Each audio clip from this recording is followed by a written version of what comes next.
Okay, so we're going to start with some bulk Italian sausage. Now, it used to be, a few years ago, you'd have to buy the Italian sausage links and then split open the casings and then, get the sausage out of the links that way. Now they've gotten smarter and made it even easier for us, so they sell the bulk Italian sausage, which is fantastic. So either one will work. Just make sure that paper that comes in that sausage doesn't get in there.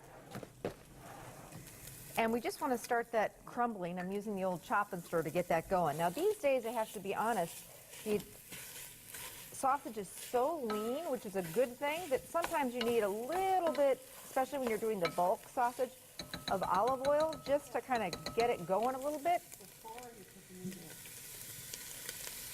As Anne suggested, it would have been probably smart to put the oil in before I put the sausage in. Well, sometimes I like to see if I need it or not, and in this case I could tell instantaneously that I needed a little bit of oil. Okay, so I'm going to get that going, and I'm going to start cutting up some vegetables. I've got some celery here, and I love putting celery in soup. It's a great way to just add some extra vegetables, and I'm a huge celery person. Just like to kind of finely dice it up a little bit.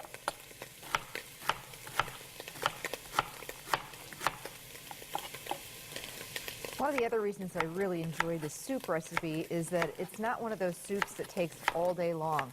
Pretty quick fix. 15, 20 minutes or so, it's going to be done.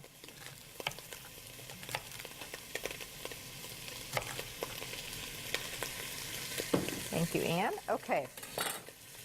In goes some finely diced onion, about a cup, one medium onion, something like that.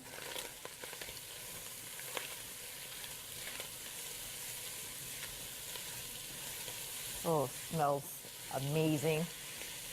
Italian sausage, what's not to love about that? In goes our celery.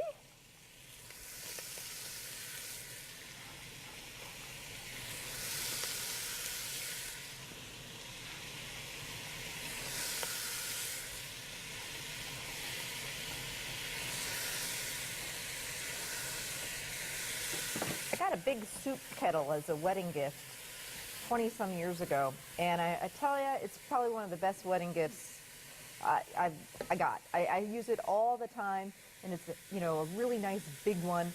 When you're making big batches of soup, you don't want a pan that's too small, so otherwise soup's going to be all over the kitchen. So if you don't have a nice big soup kettle, invest in one. You can even pick them up at Goodwill and places like that. But a good soup kettle, wouldn't trade mine for anything.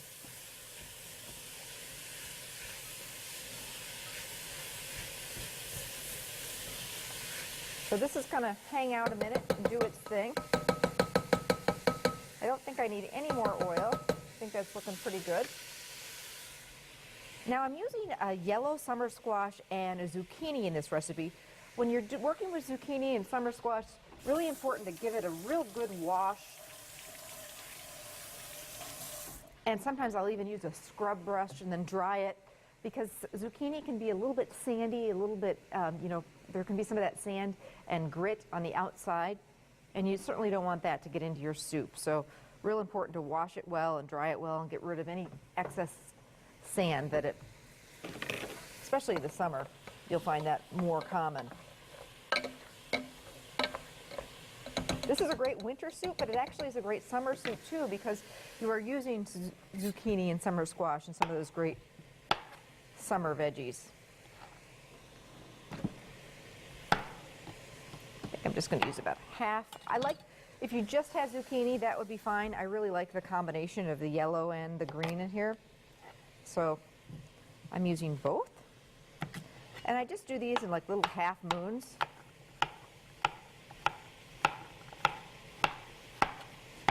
And you notice I didn't put those in at the start with the celery and the onion, because these, I don't want them to get real mushy. So I'm not going to put them in for a little bit yet. I don't want to overcook those.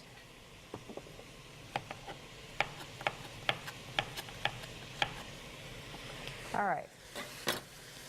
How are we doing here? Looking great.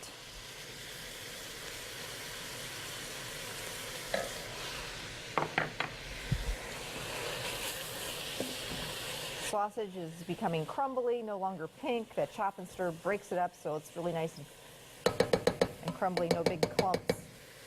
Now I'm going to come in with the seasonings. I've got some garlic salt, which I'm a huge fan of. It's real important with soups to season as you go. You know, soup's one of those things where we've all had that soup that it's just okay, it's not great. And one of the reasons for that possibly could be because it wasn't seasoned as we went along. There was just maybe a little bit of seasoning added toward the end, and you really can't do that. You have to kind of season and taste as you go. Now, speaking of the seasonings, we've got some oregano,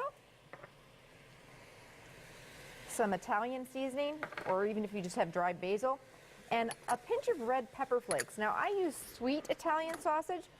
If you like things a little more spicy, you could use the hot bulk Italian sausage. It's up to you what you want to use. I use the sweet and just did a pinch of red pepper flakes. This is not going to be a spicy soup by any means unless you use the hot Italian sausage. It's just going to be really flavorful. All right, time for some garlic. Speaking of flavor, I've got about 3 cloves of garlic that I'm just going to, I'm not going to hassle with a garlic press or anything like that. I'm just going to use the back of my knife. Being that we're sauteing it, it doesn't have to be real fine. But I'm just going to give it a rough chop. The important thing when using fresh garlic is once it hits that pan with the other ingredients, get it in there and move it around with your spatula 30 seconds before only. You don't want to overcook it. You don't want to burn it is the key. And then we're going to come in with the rest of the ingredients. All right, I can tell a little more oil is needed because we're going to add our zucchini and our summer squash.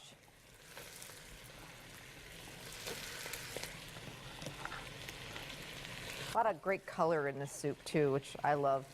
It's just really pretty.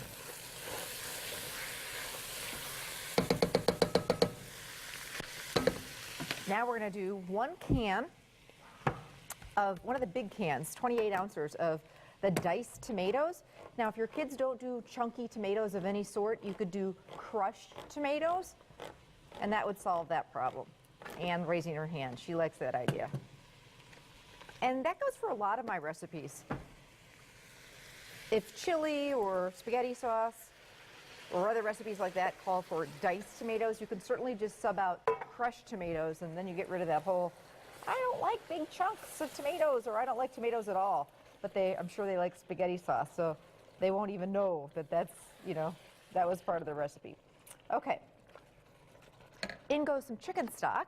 I love my box chicken stock. Used to be, you know, in the day it was just chicken bouillon and cubes or the granules. Now we've moved into chicken broth, which is still out there, but now we've taken a step beyond that and gone to chicken stock, which is the real deal. They actually cook the chickens so much better for you. And if you compare, if you put them in like a clear, you know, measuring cup, you'll see the difference in how rich this stock is as opposed to the broth. So spend a little bit extra, and it's not that much more these days. It's really come down in price because we, you know, demand it and we use it so much. But pick up the chicken stock rather than the broth. Makes a big difference in flavor. And I was talking about soups and making it, you know, some of those soups that are just okay, they're not great. Well, you know, instead of using water and bouillon, you know, that's the other key is using some great stocks. And you don't have to make your own. You certainly could if you had the time, but I don't have the time. So the way I roll is using, you know, things that are already done for me, like the box stocks and the already, you know, out of the casing sausage, like the bulk sausage. Just makes my life a lot easier. I think it will for you too. A little bit of dry white or red wine. This is optional. You don't have to do it. It's just going to add some nice flavor. I'm not using the real expensive wine. This happens to just be the little mini bottles, which are great for cooking. This is a Chardonnay Pinot Grigio, just a dry white wine. It's just going to, crank up the flavor, and that's why chefs cook with wine, is because it really does add, great flavor. And then last but not least, we're going to throw in our cheese tortellini. I've got a big package of cheese tortellini, and this is the refrigerated. I either like to buy the refrigerated or the frozen, not the dry. And the minute this starts to simmer and those tortellini kind of boil to the top, then we're just going to finish it off with some fresh Parmesan cheese, and I serve it in bowls with a little more Parmesan cheese, maybe some French bread for dunking, and there you go. Soup's on, and this is, let me tell you, it's always a hit. A lot going on. It's a fun soup with the cheese tortellini and the sausage in there, and then the zucchini and the other vegetables. It really is a winner. You need to make this. And we'll put the recipe on our website. Coming up, we've got some more sweet ideas. We are making red velvet cupcakes, and later, crepes with homemade blueberry sauce. So don't go anywhere. We'll be back.